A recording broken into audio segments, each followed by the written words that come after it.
జీవితంలో ఎన్ని పూజలు, వ్రతాలు చేసినా మంచి వాళ్ళకి కష్టాలు ఎందుకు వస్తాయి?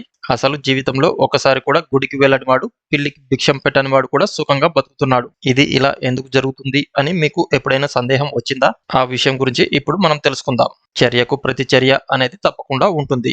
మనం ఏదైనా తప్పు చేసి చేతులు దులుపుకొని ఎవరు చూడలేదులే, మనకి ఏం కాదులే అని వెళ్ళిపోయినా మనం చేసే ప్రతి పనిని పంచభూతాలైన గాలి, నీరు, నేల, ఆకాశం, అగ్ని నిరంతరం గమనిస్తూ రికార్డ్ చేస్తూ ఉంటాయి. మరి ఆ కర్మలు ఈ జన్మలోనే అనుభవించాలా లేదా మరో జన్మలకి బదలాయించాలా అనేవి అవే నిర్ణయిస్తాయి. దీనినే కర్మఫలం అంటారు. ఈ భూమి మీద పుట్టిన ప్రతి ప్రాణి తాను గత జన్మలో చేసిన పాప పుణ్యాల యొక్క కర్మఫలాన్ని మరో జన్మలో ఖచ్చితంగా అనుభవించాల్సి ఉంటుంది. ఒకవేళ ఆ కర్మఫలాన్ని అనుభవించకుండా అకాల మరణం వల్ల చనిపోతే అది మరో జన్మకు ట్రాన్స్ఫర్ అవుతుంది, కానీ నాశనం కాదు.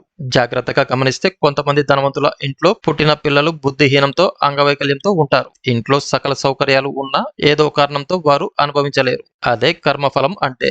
ఘోర పాపాలు చేసి, అంటే ధనాన్ని దొంగిలించడం, వేరొకరికి అంగవైకల్యం కలిగించడం వంటి పాపాలను చేస్తే వారు ఈ జన్మలో ఇలాంటి పుట్టుకనే పుట్టవలసి వస్తుంది. ఇది బాగానే ఉంది. మరి వారి తల్లిదండ్రులు ఏం చేశారు? గత జన్మల్లో వారి పిల్లలు చేసిన పాపాలకు వీరు ఎందుకు శిక్ష అనుభవించాల్సి వస్తుంది అంటే, పెద్దలు సంపాదించిన ఆస్తులు మనకు వారసత్వం ద్వారా ఎలా అయితే సంక్రమిస్తాయో, అదే విధంగా వారు చేస్తున్న పాప పుణ్యాలు కూడా వారి తర్వాతి తరాల వారికి తప్పకుండా బదిలీ అవుతాయి. వారి ఉసురు అనేది వారి తరతరాల వారికి ఏదో విధంగా కొడుతూనే ఉంటుంది.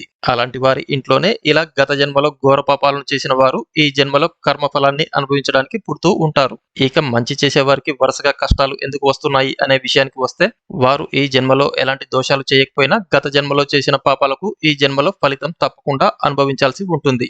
బంగారాన్ని ఎంతో వేడిలో మరిగిస్తే కానీ అందమైన ఆభరణంగా మారదు. అలాగే వరుసగా కష్టాలు అనేవి ఎప్పటికీ ఉండవు. చెడు వెనకే మంచి, కష్టం వెనకే సుఖం అనేది తప్పకుండా ఉంటుంది. గత జన్మలో చేసిన పాపాలతో ఈ జన్మలో మనం చేస్తున్న పుణ్యం అనేది బ్యాలెన్స్ అవుతూ ఆ కర్మఫలం అనేది కొంచెం కొంచెం తగ్గుతూ వస్తుంది. అలా కూడా కష్టాలు తీరకపోతే పరిహారం, పశ్చాత్తాపం అనే 2 మార్గాల ద్వారా మన కర్మఫలాన్ని తగ్గించుకోవచ్చు. పరిహారం అంటే పేదవారికి ధన సహాయం చేయడం, అన్నదానం చేయడం లాంటి సత్కర్మలు చేయాలి. ఇక పశ్చాత్తాపం అంటే దైవం దగ్గరికి వెళ్లి, స్వామి, నేను ఈ జన్మలోనో లేక గత జన్మలోనో తెలుసో తెలియకో పాపాలు చేశాను. ఇక నుంచి నేను మంచి కర్మలను మాత్రమే చేస్తాను అంటూ నిష్కల్మషమైన మనసుతో ఆ భగవంతుని ప్రార్థిస్తే వారు అనుభవించాల్సిన కర్మఫలం అనేది తగ్గుతుంది. కానీ ఎప్పుడు అధైర్యపడకూడదు. కాలచక్రంలో కష్టం వెనుక తప్పకుండా సుఖం వస్తుందనే విషయాన్ని నమ్మి ధైర్యంగా మన పనులు మనం చేసుకుంటూ ఎవరికి అపకారం చేయకుండా మనకు చేతనైనంత వరకు ఎదుటి వారికి సహాయపడుతూ ఆ దైవాన్ని స్మరిస్తూ వెళ్తూ ఉంటే అంతా మంచి జరుగుతుంది.